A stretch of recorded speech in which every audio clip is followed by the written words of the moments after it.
الرحمن الرحیم الحمد للہ رب العالمین وصلی اللہ علی محمد وآلہ الطاہرین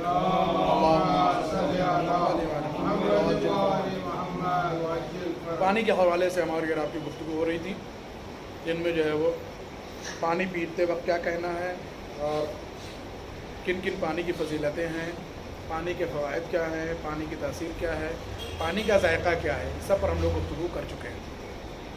آج ایک نئے عنوان سے گفتگو ہے جو پانی کم اور زیادہ پینے کے متعلق گفتگو، کتنا پانی پینا ہے یا کھانے کے دوران پانی پینا ہے نہیں پینا، اس سب گفتگو آ جائے انشاءاللہ۔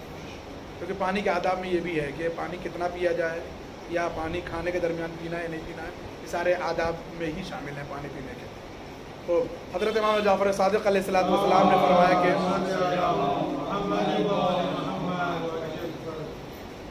زیادہ پانی نہ پیو، پانی زیادہ نہ پیو کہ وہ ہر قسم کا درد پیدا کرتا ہے، ہر قسم کا درد پیدا کرتا ہے زیادہ پانی پینا۔ زیادہ مطلب یہ کہ جتنا آپ کے بدن کی ضرورت اتنا پیجیے، زیادہ تو کوئی چیز ظاہر سی بات ہے کہ امام کا فرمان ہے تو صحیح ہے، کوئی بھی چیز زیادہ ہو جائے جو وہ نقصان کرے گی، کھانا ہی زیادہ کھا لیجیے۔ اسی لیے حدیث میں ہے مولا امیر المومنین علیہ السلام کا فرمان ہے کہ اپنے پیٹ کو 3 حصوں میں بانٹو، ایک حصہ جو کیا ہے کھانے کے لیے، ایک حصہ پانی کے لیے اور ایک حصہ سانس کے لیے کہ سانس بھی آتی جاتی رہے ہوا کے لیے۔ تو اس سے بھی بات سمجھ میں آتی ہے کہ یہ نہیں کہ 2 حصے میں پانی ہی پانی ہو یا دونوں حصے میں مثلا کھانا ہی کھانا ہو یا تینوں حصے میں پانی پانی ہو تینوں حصے میں کھانا کھانا، تو ظاہر سی بات ہے کہ پریشانی ہو جائے گی، درد جو ہے وہ کیا ہے گھیر لیں گے۔ البتہ اس سے ذرا مختلف روایتیں بھی ہیں، وہ آپ ملاحظہ کیجیے۔ حضرت امام رضا علیہ السلام نے فرمایا کہ کھانے کے اوپر پانی زیادہ پینا جو ہے وہ کیا ہے کوئی نقصان نہیں کرتا ہے، مطلب کھانے کے درمیان کی بات نہیں ہے، کھانے کے اوپر یعنی کھانے کے بعد۔ مان لیجیے جو ہے وہ کہا گیا کہ 3 حصے بناؤ پیٹ کے، ایک حصہ کھانا، ایک حصہ پانی، ایک حصہ سانس۔ مان لیجیے ایک آدمی کی جو ہے وہ پیٹ کے 3 حصے ہوں، اگر وہ اسی حساب سے بانٹے وہ، تو ایک حصے میں مان لیجیے 4 روٹی آتی ہے اور چاول، 4 روٹی مثلا 50 گرام چاول مثلا، تو ظاہر سے بات ہے کہ جو ہے وہ 3 روٹی اور 50 گرام چاول بھی چل جائے گا۔ اب ایک روٹی جو جگہ بچی ہے اس پر پانی زیادہ ہو سکتا ہے، اس روایت کا شاید یہ مطلب ہو کہ جو ہے پانی زیادہ پینا کھانے کے اوپر، یعنی کھانا کھایا ایک آدمی نے مثلا ایک حصہ اس کے کھانے کا جو ہے وہ پیٹ کا ایک حصہ کھانے والا جو حساب کتاب لمٹ ہے وہ کیا ہے 4 روٹی مثلا 50 گرام چاول، لیکن ایک آدمی 3 روٹی کھایا اور 50 گرام چاول، تو ظاہر سی بات ہے ایک روٹی کے برابر جو ہے وہ پانی پی سکتا ہے، اور بقیہ جو اس کا جو ہے وہ مثلا جو 3 لیٹر پانی کا جو حساب بنا تھا وہ تو وہی ہے، تو اس پر کیا ہے پانی نقصان اتنا نہیں کرے گا۔ لیکن جب معدہ خالی ہے تو زیادہ پانی مت پیو، پہلی والی حدیث اب یہاں سمجھ میں آ رہی ہے۔ تو جو امام نے فرمایا چھٹے امام نے کہ زیادہ پانی نہ پیو، ہر قسم کا درد پیدا کرتا ہے، یہ امام یہاں فرما رہے ہیں 8ویں امام کہ جب معدہ خالی ہو یعنی پیٹ میں کچھ نہیں ہے، صبح سو کو اٹھے پتہ چلا جو ہے وہ 5 جگ پانی پی ڈالا، ظاہر سی بات درد پیدا ہو جائے گا۔ رات کو بھوک مثلا جو ہے وہ کھا کے سوئے تھے، رات بھر میں جو ہے وہ سارا جو ہے وہ کھانا ڈائجسٹ ہو چکا ہے، صبح اٹھے سب سے پہلے جو 5 جگ اٹھا کے پانی پی لیا، ظاہر سی بات ہے 5 جگ جو ہے وہ زیادہ ہو جائے گا، تو درد نہیں آنا۔ دیوان فرماتے ہیں کہ جو خالی معدہ جب وہ خالی پیٹ ہو تو زیادہ پانی نہ پیو۔ یوں بھی دیکھیے آپ باہر سے آدمی آتا ہے گرمی کے زمانے میں، کھانا نہیں کھایا، کہیں سے دور سفر سے آیا ہے، تو چاہتا ہے کہ جو ہے وہ پانی ہی پی لے۔ ماہ مبارکہ رمضان میں بھی یہ عام طور سے دیکھنے کو ملتا ہے، کچھ لوگ یہ ہیں کہ جو کھانا کم کھاتے ہیں پانی ہی زیادہ پیتے ہیں، یا پہلے پانی ہی زیادہ پی لیتے ہیں، تو ان کی حالت جو ہے وہ کیا ہے جو سنبھلنے لائق نہیں رہتی، وہ 2-4 گھنٹے تک وہ ختم ہی ہے معاملہ ان کا۔ زیادہ پانی پی لے پتہ اب ہل بھی نہیں پا رہے ہیں، جنبش بھی نہیں کر پا رہے ہیں، تلاوت قرآن نہیں کر پا رہے ہیں، کچھ اور وظائف کرنے وہ نہیں ہو پا رہے ہیں، کھانا نہیں کھا پا رہے ہیں، تو ہر چیز کا کیا ہے حساب کتاب ہے۔ یہ بھی فرمایا کہ اگر کوئی شخص 2 چمچے کھانا کھائے اور اس پر پانی نہ پیو تو مجھے تعجب اس کا معدہ پھٹ کیوں نہیں جاتا ہے۔ اب ایک اور بات جو آپ کے سامنے عرض کیا تھا کہ جو ہے وہ کھانے کے درمیان پانی پینا ہے نہیں پینا، کھانے کے بعد پانی پینا ہے یا نہیں پینا ہے، امام فرماتے ہیں کہ مجھے ایسے شخص پر تعجب ہے جو 2 چمچ کھانا کھانے کے بعد پانی نہ پیے، تو مجھے اس کے پر تعجب کہ اس کا معدہ پھٹ کیوں نہیں گیا۔ اس کا مطلب یہ کہ تھوڑا تھوڑا پانی بھی پیتے رہنا چاہیے۔ کچھ بات یاد آ رہی ہے کہ نہیں؟ دنیا میں کیا مشہور ہے؟ دنیا میں مشہور ہے کہ کھانے کے درمیان جو ہے پانی نہیں پینا چاہیے۔ امام فرماتے کہ اگر کوئی شخص 2 چمچے کھانے، اس کو پھر دہرا رہے ہیں، ہمارے ناظرین اور سامعین جو ہے وہ بعد میں دیکھیں گے ویورز ہمارے اس کو، اس لیے ان کے لیے پھر دہرا رہے ہیں۔ مشہور کیا ہے کہ کھانے کے درمیان پانی نہیں پینا چاہیے۔ امام فرماتے ہیں، امام رضا فرماتے ہیں کہ اگر کوئی شخص 2 چمچے کھانا کھائے اور اس پر پانی نہ پیے تو مجھے تعجب ہے کہ اس کا معدہ پھٹ کیوں نہیں جاتا ہے۔ یعنی اگر خالی کھانا ہی کھاتے چلے گا تو معدے کے پھٹنے کا امکان ہے، معدہ پھٹ سکتا ہے، لیور کیا ہے پھٹ سکتا ہے، لیور پھٹ جائے گا تو کام بڑھ جائے گا۔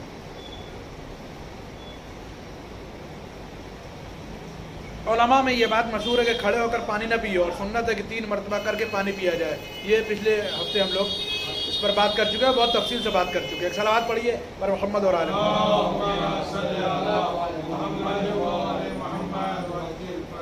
اب جو بات آ رہی ہے بھی ہم لوگ پچھلے ہفتے اس پر جو ہے ڈسکشن کر چکے ہیں، لیکن پھر بھی سن لیجئے۔ بہت سی حدیثوں میں وارد ہے کہ کھڑے ہو کر پانی پینا اچھا ہے، اور افضل یہ ہے کہ 3 مرتبہ کر کے پانی پیا جائے، جو پہلے ہم بیان کر چکے ہیں کہ بہترین طریقہ یہ کہ 3 دفعہ میں پانی پیا جائے نا، 3 گھونٹ میں 3 دفعہ میں پیا جائے۔ دن کو کھڑے ہو کر پانی پینا چاہیے اور رات کو بیٹھ کر، پچھلے ہفتے اس پر ہم لوگ بات کر چکے ہیں۔ حضرت امام جعفر صادق علیہ السلام سے منقول ہے کہ دن میں کھڑے ہو کر پانی پینا طعام کو ہضم کرتا ہے، ہمارا لنچ جو ہے وہ کیا ہے ڈائجسٹ ہو جاتا ہے جب ہم دن میں کھڑے ہو کر پانی پیتے ہیں، اور رات کو کھڑے ہو کر پانی پینے سے پت اور سفرہ کی زیادتی ہوتی ہے، پت بڑھ جاتی ہے، سفرہ بڑھ جاتا ہے، یعنی مرض جو ہے وہ کیا ہے بڑھ جاتا ہے، اندر جو ہے لیور میں کیا ہے مشکل ہو جاتی ہے، سفرہ وغیرہ جو ہے وہ کیا ہے تو پھر صاف نہیں رہتا ہے اگر جو ہے وہ رات کو کھڑے ہو کر پانی پیتے ہیں۔ اس لیے کہتے ہیں رات کو بیٹھ کے اور دن میں کھڑے ہو کر کے۔ تو ظاہر سی بات ہے کہ رات کا کھانا جو ہے وہ بیٹھ کے پانی پینے سے ہضم ہوگا، دن کا کھانا جو ہے وہ کیا ہے کھڑے ہو کر کے پانی پینے سے ہضم ہو جائے گا انشاءاللہ۔ دوسری حدیث میں فرمایا کہ کھڑے ہو کر پانی پینا قوت بدن اور صحت جسم کا باعث ہے۔ اگر آدمی کھڑے ہو کر پانی پیتا ہے تو روایت میں ہے کہ یہ جسم کو اور طاقتور کرنا ہے اور مضبوط بناتا ہے، کھڑے ہو کر پانی پینا، مگر کب؟ دن میں، رات کو نہیں۔ حضرت امیر المومنین علی بن ابی طالب علیہ السلام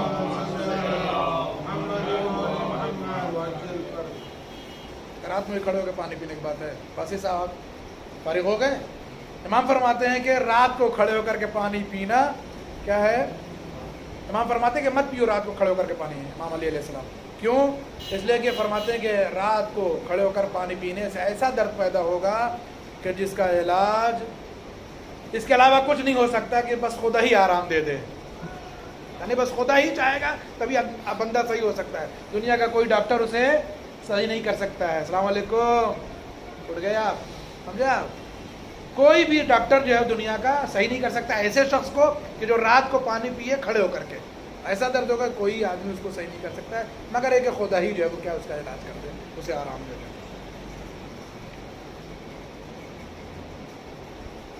دو روایت اور پڑھ لیں، یہ پیج پورا ہو جائے۔ حدیث صحیح میں حضرت امام جعفر صادق علیہ السلام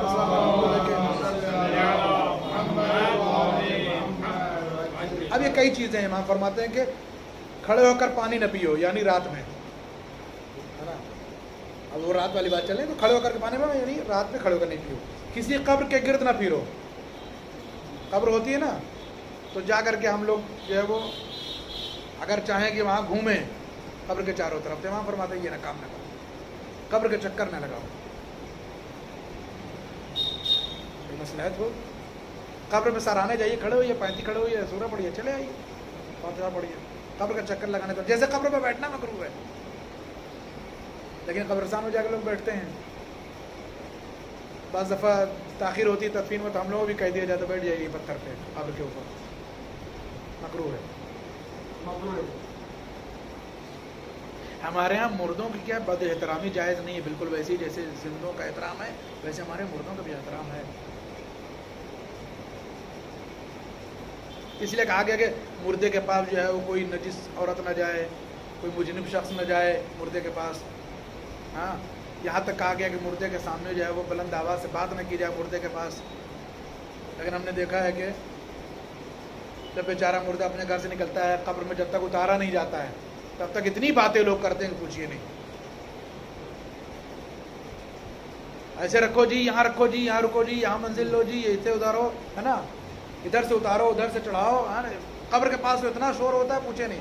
وہاں ہر آدمی عالم بنا پھر رہا ہے. جس کو اردو میں اپنا نام نہیں لکھنا آتا ہے وہ قبر کے پاس جا کے دیکھیے وہ کتنا جو ہے وہ ڈائریکشن دیتا ہے. ایسے اتارو جی، ایسے نہیں کرو جی، ایسے نہیں کرو جی، ایسے. اتنا شور ہوتا ہے. مجھے کئی بار ہم نے ٹوکا بھی ہے کئی لوگوں کو کہ یہ مکروہ ہے، منع کیا گیا ہے مردے کے پاس چلانا بولنا تیز آواز. اس کی روح کو تکلیف ہوتی ہے. جس طریقے سے بزرگوں کے سامنے کہا گیا نا، گھر میں زندہ لوگوں کے سامنے کہا بزرگوں سے بلند آواز سے بات نہ کرو، چلاؤ نہیں، منع کیا گیا نا ہمارے یہاں زندوں میں. ویسے مردوں کے لیے بھی کہا گیا ہے. تو مر گئے تو کا مطلب چلاؤ. خالی قبر میں اتارنے کے لیے اتنا باویلا مچا دیتے ہیں لوگ کہ پوچھیے نہیں. ہر آدمی عالم بنا پھر رہا وہاں اور کسی کچھ نہیں پتا ہوتا، سب غلط بتا. شاید ہی کچھ لوگ ہو جن کو معلوم ہو تو صحیح، مگر ان کی کوئی سنتا بھی نہیں ہے. یہ بھی ہے، جو نئے نئے لوگ آتے ہیں وہ زیادہ جو ہے وہ کیا دین سکھاتے ہیں، اور انہیں جو ہے وہ ممکن ہے کہ یہ کام بھی نہ معلوم ہو، ممکن ہے یہی ایک کام معلوم ہو بس. اس کے علاوہ ان سے دین سے کبھی کوئی مطلب نہیں رہتا. مگر وہ جو ہے 100 200 500 لوگوں میں وہ نمایاں ہونا چاہتے ہیں، اس لیے وہ جو ہے وہ اتنا بولتے ہیں. میت کے پاس پوچھیے نہیں بولنا چاہیے میت کے پاس. اسی طریقے سے بھی قبر کا جو ہے وہ کیا چکر نہیں لگانا، طواف نہیں کرنا ہے. جائیے فاتحہ پڑھیے، قرآن پڑھیے، تلاوت کریے، چلے آئیے. اور وہاں پھرنے کا مطلب ہی نہیں ہے نا قبر کے چاروں طرف، کوئی مطلب بھی نہیں ہے. البتہ یہ بات دھیان میں رہے، یہ عام آدمیوں کی قبر کی بات ہے.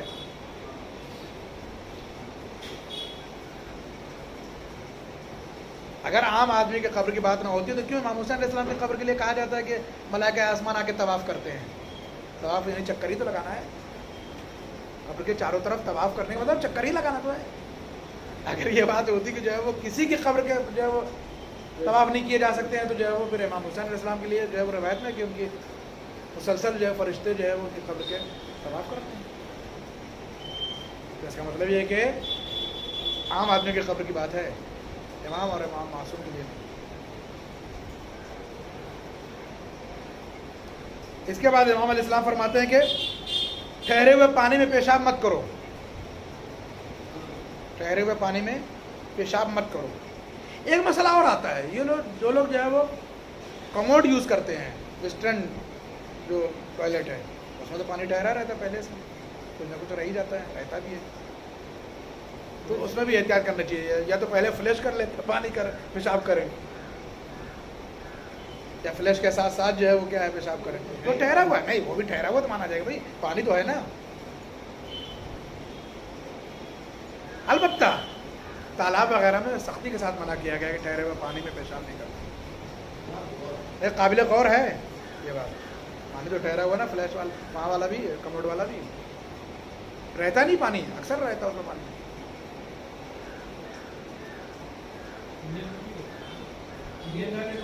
انڈین میں بھی رہتا ہے مگر جو ہے وہ ظاہر نہیں رہتا، دکھتا نہیں ہے نا. آپ ادھر ہے وہ تو سامنے دکھتا ہے وہ والا. ہاں فریش کرنے سے ہی جائے گا، پھر آ جاتا ہے. وہ ٹیکنیک ہے اس کی، اتنا پانی اس میں رہنا بھی شاید ہے نا، وہ ٹیکنیک بھی ہے اس کی کہ اتنا پانی میں. ہاں ہاں وہ نہ ہے، وہ اسے وہ ٹیکنیک ہے اس کی. کوئی معلوم اسی لیے کہہ رہا ہوں وہ ٹیکنیک اس کی ہے ٹوائلٹ کی، وہ ہے ہی اسی لیے. خیر لیکن قابل غور ہے وہ بھی. پھر آگے ارشاد فرماتے ہیں کہ جو شخص ایسا کرے، یعنی ٹھہرے ہوئے پانی پیشاب کرے یا قبر کے چکر لگائے یا کھڑے ہو کر کے رات کو پانی پیے، تو امام فرماتے ہیں کہ اگر کوئی شخص ایسا کرتا ہے تو اس پر اگر کوئی بلا آ جائے، کوئی مصیبت آ جائے تو وہ خود اپنے آپ کو ملامت کرے، اپنے آپ کو کوسے، ہائے میں نے کیا کر دیا، یعنی اور واضح کر دیں. حدیث یہ کہنا چاہ رہی ہے شاید کہ کھڑے ہو کر کے پانی پینا جو ہے وہ کیا ہے، مصیبتیں لاتا ہے، بلا لے آتا ہے. قبر کے چکر لگانا بلا لے آتا ہے. ٹھہرے ہوئے پانی میں پیشاب کرنا کیا ہے، آدمی کو مصیبت میں مبتلا کرتا ہے. اس کا مطلب یہ ہے. کیا سب کلیئر ہے؟ ابن بابوے علیہ الرحمہ فرماتے کہ مراد ان احادیث سے رات کو کھڑے ہو کر پانی پینا ہے، جو ابھی ہم نے عرض کیا کہ جہاں کھڑے ہو کر پانی بات ہے نہیں، رات کو کھڑے ہو کر پانی نہیں پینا ہے. 2 سندوں سے حضرت امام جعفر صادق علیہ الصلوۃ والسلام فرمایا کہ 3 مرتبہ پانی پینا جو ہے وہ کیا ہے، 1 مرتبہ پانی پی لینے سے بہتر ہے. یعنی بہتر طریقہ کیا ہے، اس پر ہم لوگ پہلے بھی گفتگو کر چکے ہیں. 3 بار پانی پینا چاہیے. 1 بار میں پانی پینے سے بہتر ہے کہ 3 بار میں پانی پیجیے، جس پر ہم لوگ پہلے بھی گفتگو کر چکے ہیں. 3 گھونٹ میں. 3 گھونٹ میں 3 بار میں بھی. 1 گلاس ہے تو 3 گھونٹ میں کیسے پیے گا؟ بڑا گلاس ہے مان لیجیے اگر بڑا گلاس ہے، پنجاب والا لسی والا گلاس ہے، اس میں پانی پیے گا تو کیسے پیے گا آدمی؟ تو اس میں کیا کہ 3 دفعہ میں پینا ہے. 3 گھونٹ والا زیادہ ابھی تک اس پر آپ پچھلے ہفتے نہیں تھے شاید کلاس میں. آپ پچھلے ہفتے تھے کہ نہیں کلاس میں؟ نہیں تھے. پچھلے ہفتے ہم لوگ اس پر بات کر چکے ہیں کہ 3 گھونٹ والی بات نہیں ہے، 3 بار والی بات ہے. ہو سکتا ہے 3 گھونٹ آپ پیجیے، یہ اس پر ہم بات کر چکے ہیں کہ 3 گھونٹ پیجیے تاکہ جو ہے وہ 9 گھونٹ میں 3 بار میں ہو جائے. یہ ایک طریقہ ہے. 3 گھونٹ والی بات جو ہے وہ ہمیں لگتا ہے کہ خالی مشہور کی گئی ہے، کتابوں میں نہیں ہے. 3 دفعہ ہے. یہ تو بار بار کہہ رہا ہے 3 بار ہے پانی پینے کا. ٹھیک ہے، حسن تم 3 حصے میں ڈیوائڈ کرنا ہے اس کو، 3 گھونٹ میں نہیں ہے. وہی ہم نے کہا نا بڑا گلاس ہو تو کیسے 3 گھونٹ میں پیے گا آدمی؟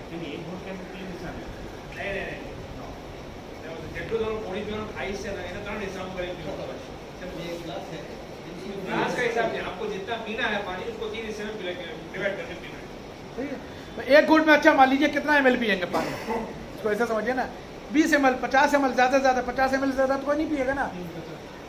50 ml 1 گھونٹ میں. مان لیجیے 250 ml کا گلاس ہے، پھر 3 گھونٹ میں کیسے پیئیں گے اس کو؟ لیکن 3 حصوں میں پی سکتے ہیں جو یہ کہہ رہے ہیں. روایت بار بار یہی کہہ رہی ہے کہ 3 بار میں پیجیے آپ. کلیئر ہے؟ کیونکہ پچھلے ہفتے آپ نہیں تھے، اس پر ہم لوگ بات کر چکے ہیں بہت لمبی کہ 3 گھونٹ والی بات شاید جو ہے وہ کتابی ہو، ایسے ہی ہو، مثلا سینہ بسینہ آئی ہو سکتا ہے کہ آگے آئے وہ بات، لیکن ابھی تک تو نہیں آئی کہ 3 گھونٹ میں پانی پینا ہے. البتہ اس سے ہم نے کہا کہ شاید یہی مراد ہو کہ 3 بار میں پانی پینا. ہم لوگ پچھلے ہفتے اس پر بات کر چکے ہیں کہ 3 گھونٹ والی جو بات ہو سکتا ہے 3 بار والی ہو، اور 3 بار والی بات جو ہے 3 گھونٹ لوگوں نے سمجھا ہو. یہ بھی ہوتا ہے کہ بہت ساری باتیں روایت میں کچھ ہوتی ہیں، ہم اور آپ جو اسے سمجھتے کچھ ہیں. اور بہرحال اپنی جو ہے وہ کچھ گھر کی بھی شریعت بھی تو ہوتی ہے. ابھی عرفہ گزرا ہے، وہ عرفہ کہ جس کا جو ہے وہ دین اسلام میں کوئی تصور نہیں ہے، مگر باقاعدہ جو ہے وہ عرفہ منایا گیا ہے. کوئی کسی کا گھر آئے گا نہیں، کوئی جائے گا نہیں، کوئی وہ نہیں ہوگا، کوئی نیا کام نہیں ہوگا. عرفہ عرفہ عرفہ مجلس ہوگی، اس میں شیرمال بٹے گی، اور یہ ہوگا وہ ہوگا. خصوصی فاتحہ ہوگا، کل تک ہو گئے جن کا ہونا، شاید آج بھی ہوگا. یہ عرفہ جو ہے دین میں کہیں نہیں ہے. یہ والا عرفہ وہ 9 ذی الحجہ والا ہے، وہی عرفہ ہے، روز عرفہ. لیکن یہ والا عرفہ جو کیا ہے ہمارے ہاں گھروں میں ہے، شریعتوں میں نہیں ہے، اور وہ بھی گھر کی شریعت میں ہے. خواتین والی شریعت پر باقاعدہ اس پر پابندی ہے، باقاعدہ اس پر عمل ہو رہا ہے. تعجب اس بات پر ہم کو ہمیشہ ہوتا ہے کہ دین کی وہ باتیں کہ جو بتائی جاتی ہے، سمجھائی جاتی ہے، سکھائی جاتی ہیں، بار بار سنائی جاتی ہیں، بار بار سمجھائی جاتی ہیں، ان پر عمل کرنے والے لوگ کم ہیں. لیکن وہ باتیں کہ جو کوئی بتاتا نہیں، نہ کسی کتاب نے بتایا، نہ کسی عالم نے بتایا، نہ قرآن نے بتایا، نہ حدیث نے بتایا، وہ باتیں کیسے لوگ مان لیتے ہیں، کیسے سمجھ لیتے ہیں، کیسے عمل کر لیتے ہیں. مثلا یہی عرفہ والی بات پورے ہندوستان میں، ہمارے یو پی وغیرہ میں، نارتھ انڈیا میں تو آفت ہے عرفے کی. کوئی کسی کا آئے گا نہیں، جائے گا نہیں. جب کوئی کسی کا موت ہوئی ہے نا خالی اس دوران، تو کل تک سب کرسے میں آ رہے ہیں، تعزیت مارے بس وہیں آ رہے ہیں اسی کا جس کا موت ہوئی ہے. وہ کوئی نیا کام نہیں کر سکتا ہے، کچھ نہیں کر سکتا ہے. ایک آدمی مر گیا تو اس کے رشتہ دار میں کوئی نیا کام نہیں ہوگا، شادی نہیں ہوگی، بیاہ نہیں ہوگا، گھر نہیں، کچھ بھی نہیں. کیا صاحب جو ہے وہ ایک صاحب مر گئے ہیں رشتہ دار میں، تو کچھ نہیں ہونا ہے سال بھر. مخصوص جو ہے وہ اس دن نظر ہوتی ہے. ٹھیک ہے، فاتحہ کرنا بہت اچھی چیز ہے، یہ سال ثواب ہے. چلیے صلی اللہ.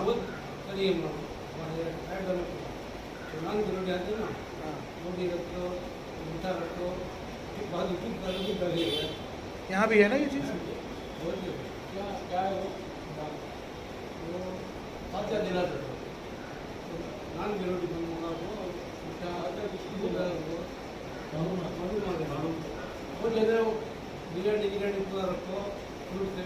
بہت ہوتا ہے سر.